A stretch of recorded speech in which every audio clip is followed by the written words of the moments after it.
I never expected my life to unravel over a cup of coffee. But there I was, staring at my husband across the kitchen table, the steam curling between us, carrying the scent of betrayal. Ethan had returned from his business trip late last night, collapsing into bed without much conversation. He smelled of hotel soap and exhaustion, and I had dismissed the nagging feeling in my gut. But this morning, as the weak winter sunlight poured through the window, he sat across from me, eyes downcast, hands wrapped tightly around his mug. I should have known. I need to tell you something, he said. His voice was different, tight, controlled, as if he were bracing for impact. I set my own mug down carefully. Okay.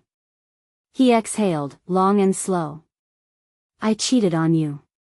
The words hit like a slap, sharp and unforgiving. I blinked, willing myself to stay still, to not crumble under the weight of them. When? My voice barely made it past my throat. He swallowed hard. 2 nights ago. In Chicago. Chicago. The conference. The work trip he had planned months ago. The one where he had sent me pictures of overpriced steak dinners, city skylines, and smiling colleagues. I had sent back little hearts and miss yous like a fool. With who? The question burned my tongue. His eyes finally met mine. Someone I met at the hotel bar. It wasn't planned, I swear. We were talking, one drink led to another, and I made the worst mistake of my life. I wanted to laugh, but it came out as a broken scoff.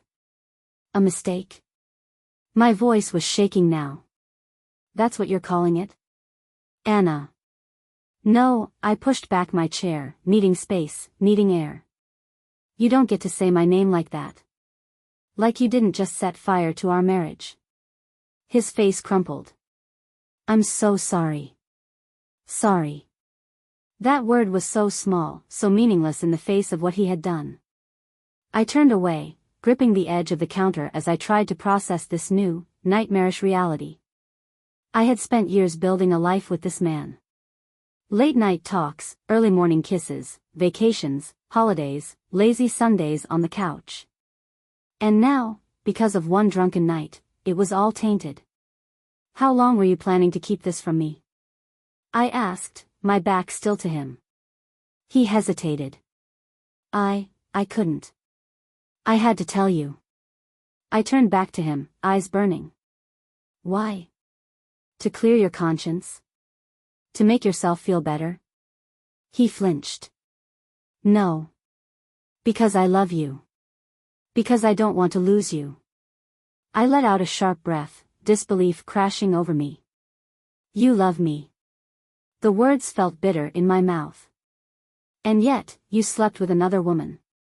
His hands curled into fists. I don't have an excuse. No, you don't, I snapped. But tell me, Ethan. What happens now? Do you expect me to forgive you? To pretend this never happened? He exhaled shakily.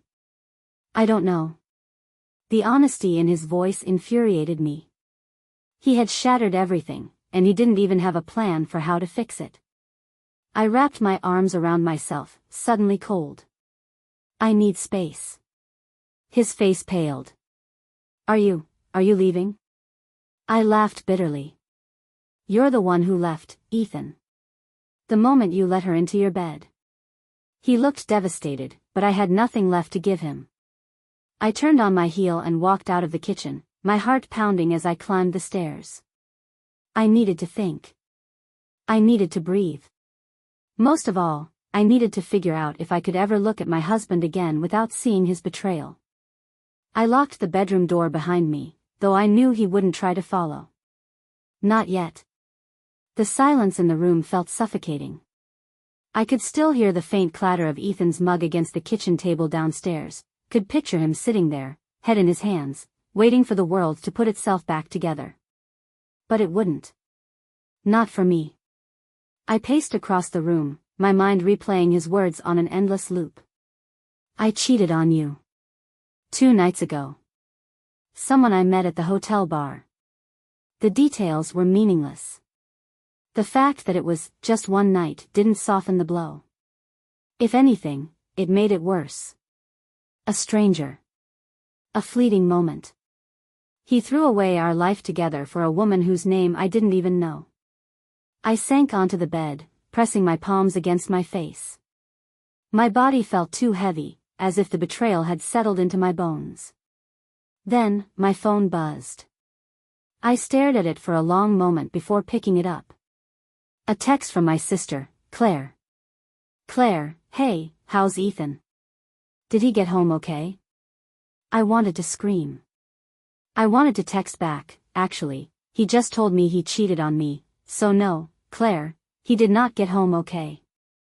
Instead, my fingers hovered over the screen, uncertain. I hadn't said the words out loud yet. Hadn't told anyone. Because once I did, there was no taking it back. No pretending this was all some horrible dream I could wake up from. My phone buzzed again. Claire, you okay? No. But I typed back, yeah. Just tired. A lie. But what else was new? I set the phone down and lay back against the pillows, staring at the ceiling. I needed to decide what came next. Would I leave? Would I ask him to? Could I even imagine staying?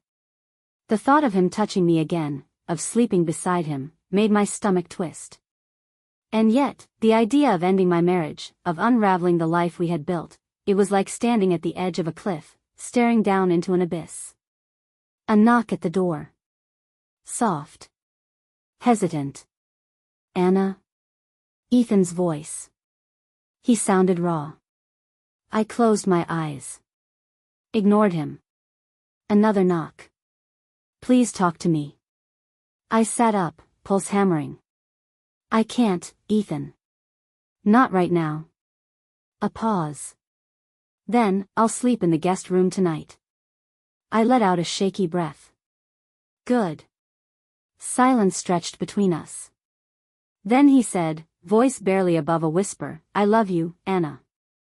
I turned my head toward the window, toward the darkness outside. I didn't answer. Because I didn't know if I believed him anymore. The next morning, I woke to an unfamiliar quiet. Ethan wasn't in bed beside me. Of course, he wasn't. He had stayed in the guest room. For a fleeting second, I could almost pretend things were normal. That it was just another morning, that my husband hadn't sat across from me last night and detonated our marriage with a single confession. But then it all came rushing back, crashing over me like a wave, and I felt the weight of it pressing against my chest. I sat up slowly, glancing toward the closed bedroom door. I didn't want to see him. I wasn't ready. But life didn't care if I was ready. The scent of coffee drifted upstairs. A peace offering, maybe. I pulled on a sweater and stepped out into the hallway. The guest room door was slightly ajar, the bed inside untouched. He hadn't slept at all. Good. I made my way downstairs, and there he was. Sitting at the kitchen table, staring into his coffee like it held the answers to our ruined life. His eyes flicked up when he heard me, and I saw the exhaustion there, the raw regret. He looked like hell. Good. Morning, he said cautiously. I didn't answer. I walked past him and poured myself a cup of coffee, the silence between us thick and suffocating. Ethan rubbed his jaw. Anna, we need to talk. I let out a bitter laugh. We talked last night. Remember? His hands tightened around his mug. I don't know what to say. I turned to him, finally meeting his gaze. That's the problem, Ethan. You don't get to not know what to say. You made a choice. And now we both have to live with it. He flinched, but I didn't care. I wanted him to hurt.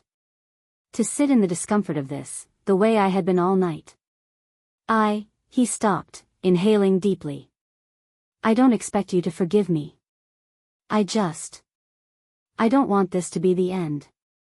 I swallowed hard. Then you should have thought about that before you climbed into bed with someone else.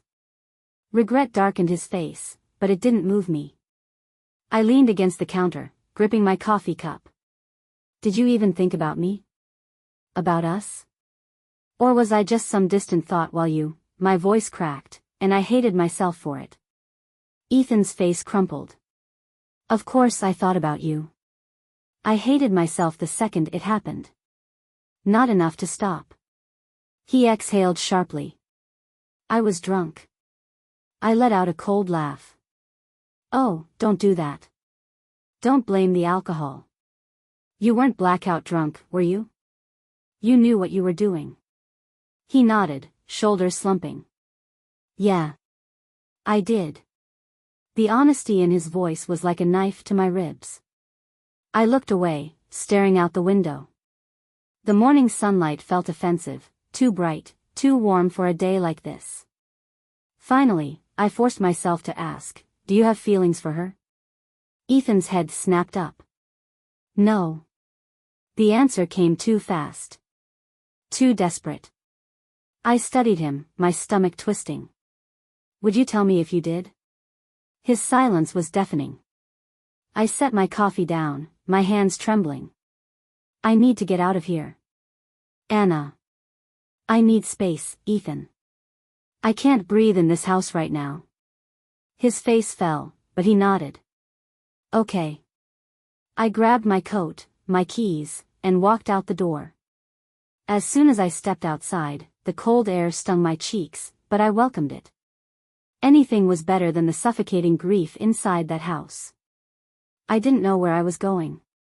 I just knew I had to get away before the anger, the hurt, the everything swallowed me whole. I drove without a destination. The road stretched ahead of me, blurring under the weight of my thoughts.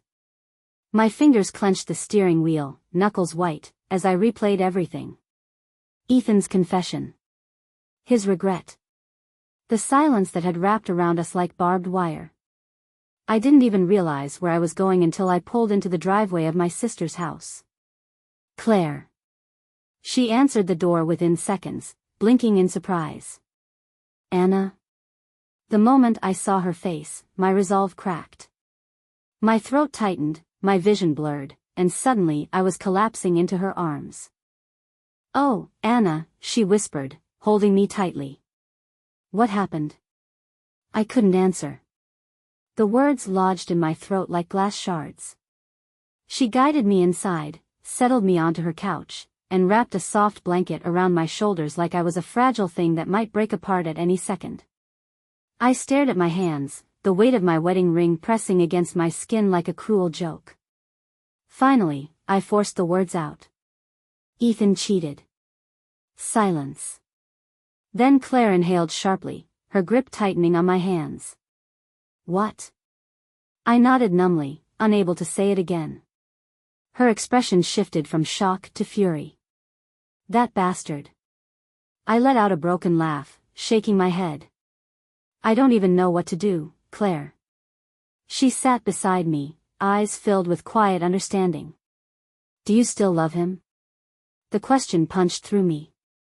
Of course I did. That was the worst part. The most unbearable, sickening part.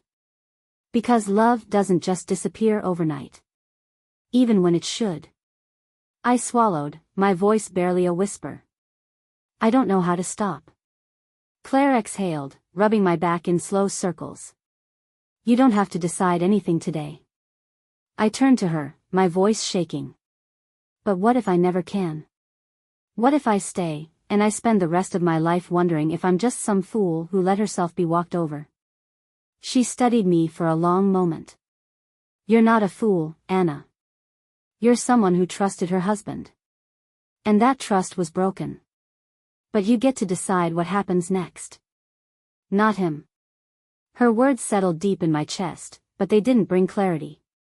Only more confusion. I leaned into her shoulder, exhausted, as she whispered, whatever you need, I'm here. Always.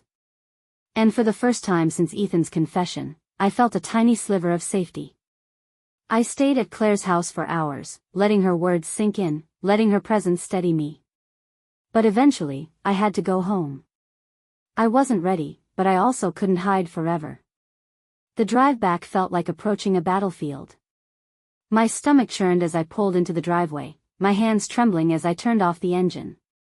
Inside, the house was silent. For a split second, I wondered if Ethan had left. But then I saw him, sitting on the couch, staring at nothing. His elbows rested on his knees, his fingers laced together tightly. The same way he sat when he was trying to hold himself together. I hesitated in the doorway. He must have heard me, but he didn't move. The tension between us was thick, pressing against my ribs. I stepped inside and shut the door behind me. I needed some air. Ethan nodded, exhaling slowly. I get it. I dropped my keys on the table, watching him. He looked exhausted. His eyes were shadowed, his hair slightly disheveled, like he'd run his hands through it 100 times. I didn't want to care. But I did. And I hated that. I crossed my arms. You didn't sleep last night. He let out a dry laugh, shaking his head. No. Couldn't. Good, I almost said. Instead, I stayed quiet. Ethan swallowed hard. Anna, I don't know how to fix this. My heart twisted painfully. Neither do I. His gaze lifted to mine, desperate. But do you want to? The question sent a sharp, splintering ache through my chest. Did I? I used to believe that love could withstand anything. That Ethan and I were unbreakable. But now, I felt like I was standing in the ruins of something I didn't know how to rebuild. I licked my lips, choosing my words carefully. I don't know if I can. I don't know if I should. Ethan flinched, but he nodded. I understand. I wasn't sure he did. Because if he truly understood, he never would have done this to me. I turned away, blinking back the sting in my eyes. I didn't want to cry in front of him. Not again. Anna, his voice was hoarse. Would you ever be willing to try? I let out a shaky breath. I don't have that answer yet. He exhaled, running a hand down his face. Okay. For now, that was all I could give him. And for once, Ethan didn't push. The days passed in a haze. Ethan and I moved around each other like strangers trapped in the same space, speaking only when necessary. We slept in separate rooms. We ate in silence. The house, once filled with warmth and laughter, now felt cold, hollow. And I had no idea how to live in it anymore. I caught glimpses of him, lingering in doorways, watching me with eyes full of regret. But he never pushed. Never begged. And that made it worse somehow. Because if he had, I could have hated him fully. I could have let my anger consume me and made the choice easier. But instead, he just existed beside me. A man who had shattered me and didn't know how to pick up the pieces. One evening, I stood in front of the bathroom mirror, staring at myself. I looked the same. But I wasn't. I reached for my wedding ring. I had barely taken it off in the last 8 years. Not for showers, not for cooking, not even when the metal left indents in my skin. But now, it felt foreign. Like it belonged to someone else. My fingers trembled as I slid it off. A simple act. A small thing. And yet, as the ring rested in my palm, it felt like the most monumental moment of my life. My reflection blurred as my throat tightened. I turned off the bathroom light and walked to the guest room. Ethan's room now. I knocked once before pushing the door open. He was sitting on the edge of the bed, hands pressed together, staring at the floor. When he looked up, his breath caught. I held out my hand. His gaze dropped to the ring in my palm, his face draining of color. His lips parted, but no words came out. I swallowed hard. I don't know if this is forever. His eyes snapped to mine, desperate. But for now, I took a steadying breath. I can't wear this. Ethan flinched like I had struck him. His hands curled into fists, his chest rising and falling unevenly. I had never seen him cry. But in that moment, his eyes were glassy, raw, broken. And still, I turned away. Because this was my pain to carry. Not his. And I didn't owe him my grief. I woke up the next morning expecting to feel different. Like I had crossed some invisible line, like taking off my wedding ring would grant me some sort of clarity. But there was only numbness. I still moved through the house like a ghost, still felt the unbearable weight of Ethan's presence. Still didn't know what the hell I was supposed to do. I spent most of the day avoiding him. It wasn't hard. He barely left the guest room, only emerging when he thought I wasn't around. But by late afternoon, I found myself in the kitchen, staring blankly at a pile of unopened mail. And then, I heard his voice. Soft. Careful. Anna. I closed my eyes briefly before turning to face him. He looked hesitant, standing in the doorway, his hands buried in his pockets. Can we talk? A bitter smile tugged at my lips. We've been talking, Ethan. No, he exhaled, rubbing the back of his neck. I mean, really talk. I studied him for a long moment. And then, for reasons I couldn't explain, I nodded. We sat at the kitchen table, the same place he had confessed. The air between us felt thick, heavy. Ethan cleared his throat. I booked a session with a therapist. I blinked. A therapist? He nodded. For me. I need to figure out why I did this. He swallowed. Why I risked everything for something that meant nothing. My fingers curled against the tabletop. Did it mean nothing? His jaw clenched. Yes. I wanted to believe him. God, I wanted to believe him. But trust wasn't something that could be stitched back together with a few desperate words. I let out a slow breath. What do you want from me, Ethan? His eyes searched mine, raw and pleading. A chance. I held his gaze, my heart pounding. I wanted to scream at him. Tell him he didn't deserve a chance. That he had taken that choice away from me the second he let another woman touch him. And yet, I hadn't asked him to leave. I hadn't filed for divorce. I hadn't let go. I hated myself for that. Finally, I whispered, I don't know if I can give you that. Ethan flinched but nodded. I understand. For the first time, I thought maybe he really did. We sat there in silence, two people drowning in the wreckage of what we used to be. And I had no idea if we would ever find our way back. Ethan's therapy sessions became a quiet routine, something neither of us talked about but both acknowledged. He would leave every Tuesday afternoon, returning home a little quieter, a little more distant. And I didn't know what to do with that. I had thought space would make things easier. That if I kept my distance, if I avoided looking at him too long, the answer would come. But all I felt was exhaustion. One evening, as I curled up on the couch with a blanket, Claire called. How's the ghost of your marriage? She asked dryly. I sighed. Still haunting me. She made a disapproving noise. I'm saying this with love, Anna, but how long are you going to do this? I don't know. That's the problem, she said gently. You're stuck. And so is he. I closed my eyes, rubbing my temple. You think I should leave? I think you should make a choice, she corrected. Staying in limbo isn't helping either of you.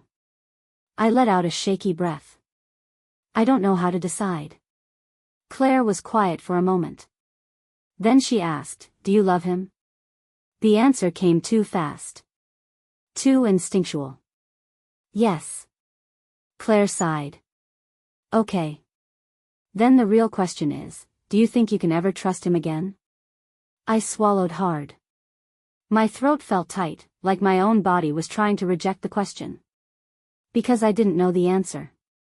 But I was starting to realize that was my answer.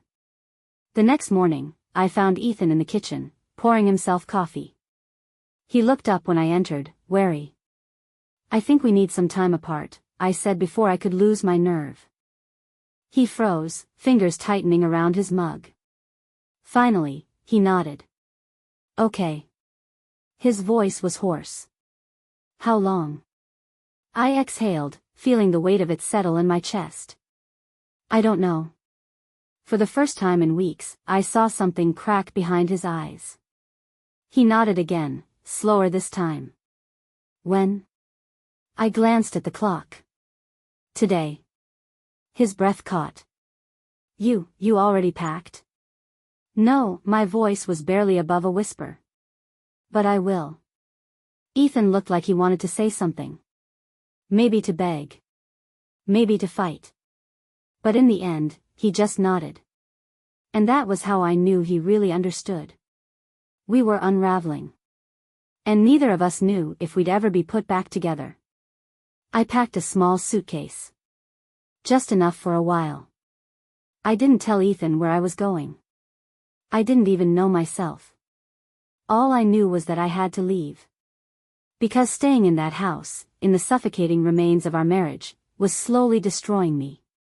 Ethan stood by the front door as I zipped up my bag, his hands clenched into fists at his sides. He looked like he wanted to stop me. But he didn't. Because this time, it was my choice. When I reached the door, I hesitated. I wasn't sure what I was expecting. Some final plea? Some desperate confession? But all Ethan said was, "Be safe." I swallowed past the lump in my throat. You too. And then I walked out. The air outside was cold, crisp. It felt wrong that the world looked the same, that everything was still moving, still breathing, while my life had just been torn apart. I got into my car, gripping the steering wheel with shaky hands. And for the first time since Ethan's confession, I let myself cry. I cried for the love we had. The trust that was broken. The home I was leaving behind. And most of all, I cried because I didn't know if I was coming back. I stayed at Claire's house. At first, I barely spoke. I just existed. I spent my days working, trying to pretend that my life hadn't completely shattered. At night, I lay awake, listening to the silence. Wondering if Ethan was doing the same. Then, one evening, Claire sat beside me on the couch, a glass of wine in her hand. "You need to talk to him," she said. I let out a bitter laugh. "What is there to say?" She took a slow sip. "That's for you to figure out. But you can't avoid him forever." I swallowed hard. "I don't even know what I want." Claire's gaze softened. "Then ask yourself this, if he had never cheated, would you still be happy?" The question made my stomach drop. Because the truth was, I hadn't been happy in a long time. Maybe Ethan's betrayal had shattered us. But maybe, we had already been cracking. And I had just been too afraid to see it. 2 weeks. That's how long I had been gone. Long enough for the house to stop feeling like home. Long enough for the silence between Ethan and me to stretch into something unbearable. I wasn't sure what I was expecting when I finally called him. Maybe hesitation. Maybe relief. But when he answered, all I heard was a quiet, "Hey." And suddenly, I wasn't ready. I gripped the edge of Claire's kitchen counter, steadying myself. "Hey." A pause. Then, "How are you?" I let out a soft, bitter laugh. "Not sure yet." Ethan exhaled. "I miss you." The words hit me harder than I expected. Because I missed him, too. I missed the way he made coffee exactly how I liked it. The way he always pulled me closer in his sleep. The way we used to be. But I didn't miss this. The waiting. The pain. The uncertainty. "I don't know if I can come back," I admitted. Silence. Then, softly, "I know." I closed my eyes. "Ethan, if we try again, how do I ever trust you?" His voice was hoarse. "I don't know. But I'd spend the rest of my life proving to you that you can." The sincerity in his voice broke something in me. I had spent weeks waiting for an answer, waiting for the pain to fade enough to see things clearly. But now, I realized, there was no clear answer. No perfect resolution. Only a choice. And it was mine to make. I took a deep breath. I want to meet. Ethan inhaled sharply. Okay. One conversation. I swallowed hard. And then I decide. I heard the quiet desperation in his voice when he whispered, whatever it takes. 2 days later. We met at the park where he first asked me to be his wife. The irony wasn't lost on me. Ethan was already there when I arrived, standing by the benches, hands in his pockets. He looked up as I approached, his expression unreadable. For a moment, neither of us spoke. Then I sat down. And he followed. I hate you for what you did, I said, my voice quiet but firm. His jaw tensed. I hate me too. I turned to him, my heart hammering. I love you, Ethan. His eyes flashed with something raw, something desperate. But I don't know if love is enough anymore. He exhaled shakily, nodding. I understand. And I knew he did. Because for the first time in a long time, we were being completely honest. I looked at him, really looked at him.